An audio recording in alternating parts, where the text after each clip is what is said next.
Srimate Bhaktisiddhanta Swami Niti Namane Namaste Sarasvati Deve Gauravani Pacharane Nirvishesa Sunyavadi Askita Deshitarane Nama Om Vishnu Padaya Krishna Vastava Play Srimate Bhaktisiddhanta Saraswati Niti Namane. I offer my respectful obeisances unto His Divine Grace, Srila Bhaktisiddhanta Sarasvati Thakur Prabhupada, who is very dear to Lord Krishna on this earth, having taken shelter at the lotus feet of the transcendental Lord. Shri Varshabhanavi Devi Daya Daya Kripabdaye Krishna Sambandha Vigyana Dayane Prabhave Namaha. I offer my respectful obeisances unto Shri Varshabhanavi Devi Dayata Das, who is favored by Srimati Radharani, and who is the ocean of transcendental mercy and the deliverer of the science of Krishna. Madhurya Ujjvala Premadya Shri Rupanuga Bhaktida Shri Gora Karuna Shakti Vigrahaya Namostate. I offer my respectful obeisances unto you, the personified energy of Sri Chaitanya's mercy, who delivered devotional service enriched with the conjugal love of Radha and Krishna, coming exactly in the line of revelation of Srila Rupa Goswami. Namaste Gauravani Shri Murtaye Dinatarane Rupanuga Virudabha Siddhanta Dvanta Harine. I offer my respectful obeisances unto you, who are the personified teachings of Lord Chaitanya. You are the deliverer of the fallen souls. You do not tolerate any statement against the teachings of devotional service as enunciated by Srila Rupa Goswami.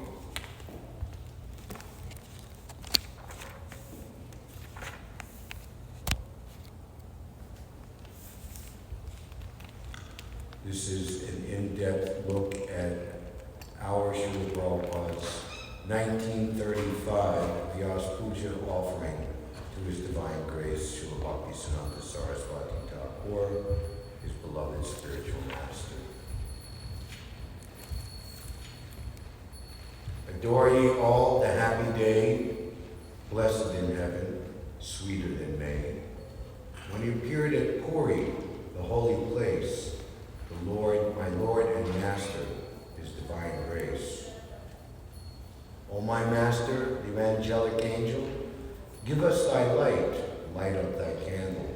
Struggle for existence, a human race, the only hope is divine grace. Misled we are, all going astray. Save us, Lord, our fervent pray.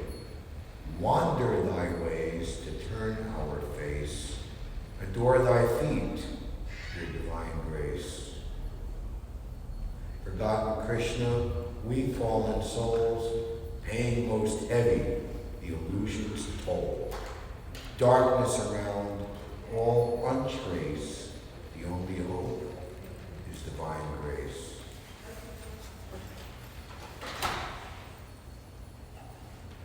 Message of service thou hast brought, a healthful life as Chaitanya wrought. Unknown to all, it's full of grace, that's your gift, your divine grace.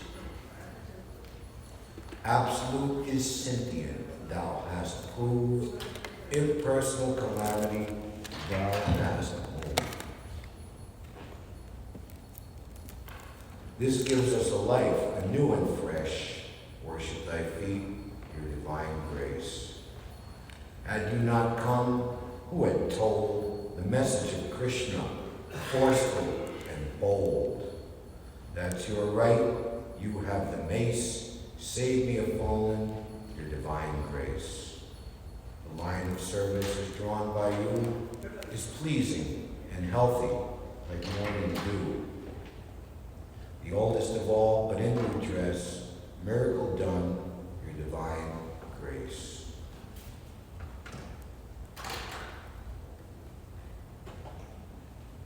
Srila Prabhupada also composed a speech which he read before the assembled guests and members of the Gaudiya Math. Although his first language was Bengali, the English was clear and natural. Gentlemen, the offerings of such an homage as has been arranged this evening to the Acharya Dev is not a sectarian concern, because when we speak of the fundamental principle of Guru Dev or Acharya Dev, we speak of something that is of universal application. There does not arise any question of discriminating my Guru from that of yours or anyone else's. There is only one Guru who appears in an infinity of forms to teach you, me, and all others. The Guru or Acharya Dev, as we learn from the bona fide scriptures, delivers the message of the absolute world. I mean the transcendental abode of the absolute personality, where everything non-differentially serves the absolute truth.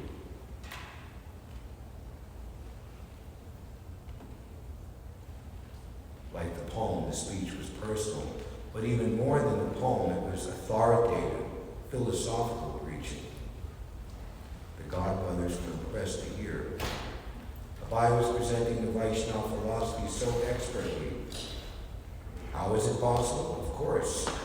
It should not have come as a surprise. He had heard the Vaishnava philosophy from Srila Bhaktisiddhanta Sarasvati, just like his godbrothers. Why should he not be able to enunciate the teachings of the spiritual master? Therefore, if the absolute truth is one, about which we think there is no difference of opinion, the Guru also cannot be two. The Acharya Dev to whom we have assembled tonight to offer our humble homage is not the Guru of a sectarian institution or one out of many different exponents of the truth. On the contrary, he is the Jagat Guru, or the Guru of all of us. The only difference is that some obey him wholeheartedly, while others do not obey him directly.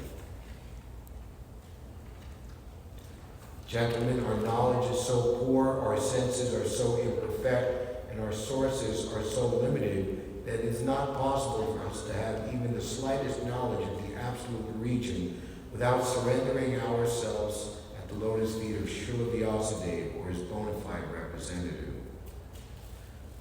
We must conclude that the darkness of the present age is not due to a lack of material advancement, but that we have lost the clue to our spiritual advancement, which is the prime necessity of human life and the criterion for the highest type of civilization. Throwing bombs from airplanes is no advancement in civilization from the primitive, uncivilized way of dropping big stones on the heads of the enemies from the tops of the hills. When you leave this door, can you make sure it doesn't slam shut all the time?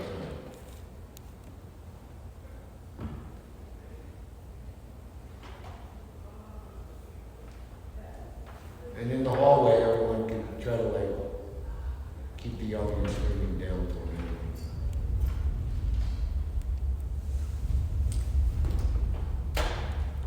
Improvement of the art of killing our neighbors by inventing machine guns and by means of poisonous gases is certainly no advancement from primitive barbarism, priding itself on its art of killing by bows and arrows, nor does the development of a sense of pampered selfishness prove anything more than intellectual animalism.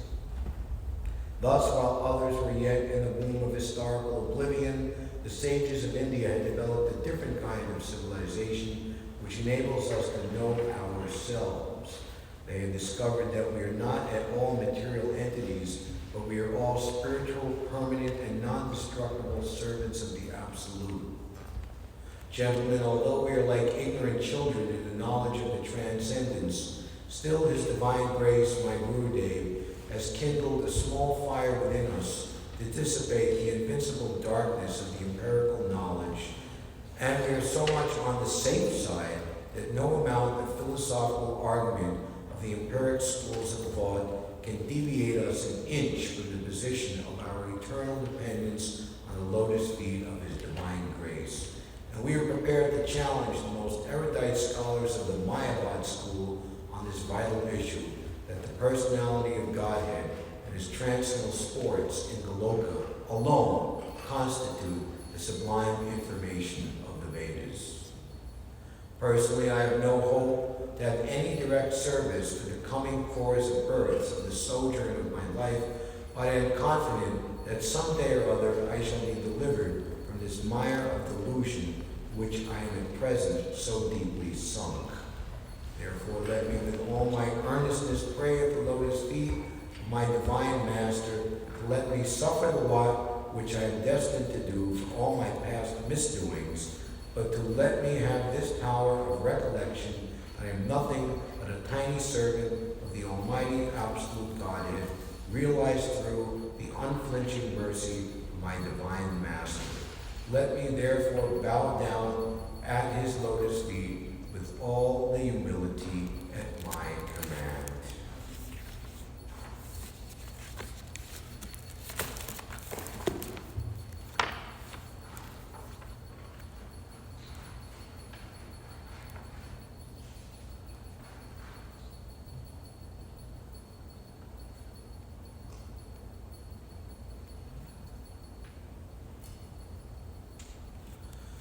Srila Bhaktisiddhanta Sarasvati Thakur was one of the 10 children born to Bhaktisiddhanta Thakur, the great Vaishnava teacher in the disciplic succession from Lord Chaitanya Mahaprabhu himself.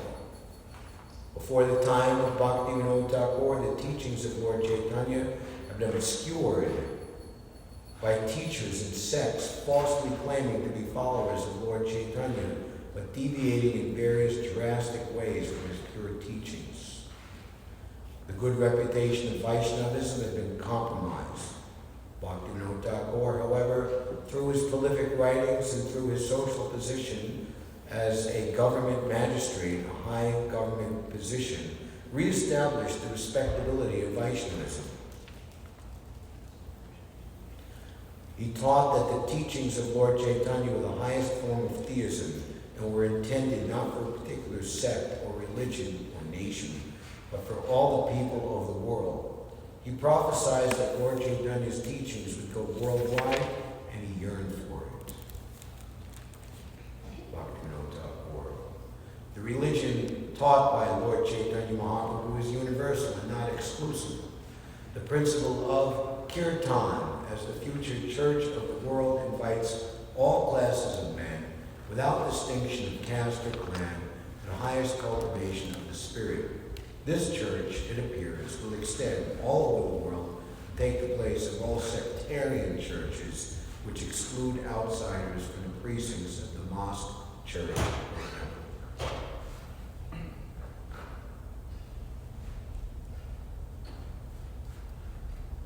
Lord Chaitanya did not advent himself to liberate only a few men in India. Rather, his main objective was to emancipate all living entities of all countries throughout the entire universe and preach the eternal religion. Lord Chaitanya says in the Chaitanya Bhagavat, in every town, country, and village of the world, my name will be sung. There is no doubt that this unquestionable order will come to pass. Although there is still no pure society of Vaishnavas to be had, yet Lord Chaitanya's prophetic words will in a few days come true. I am sure. Why not? Nothing is absolutely pure in the beginning. From imperfection, purity will come about. Oh, for that day when the fortunate English, French, Russian, German, and American people will take up banners, mridangos, and kartals and raise kirtan through their streets and towns. When will that day come? As a prominent magistrate, Bhaktivinoda Thakur was a responsible government officer. He served also as a superintendent of the temple of Lord Jagannath and was the father of 10 children.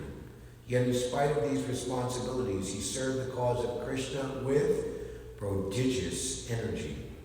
After coming home from his office in the evening, taking his meals and going to bed, he would sleep from 8 p.m. until midnight and then get up and write until morning.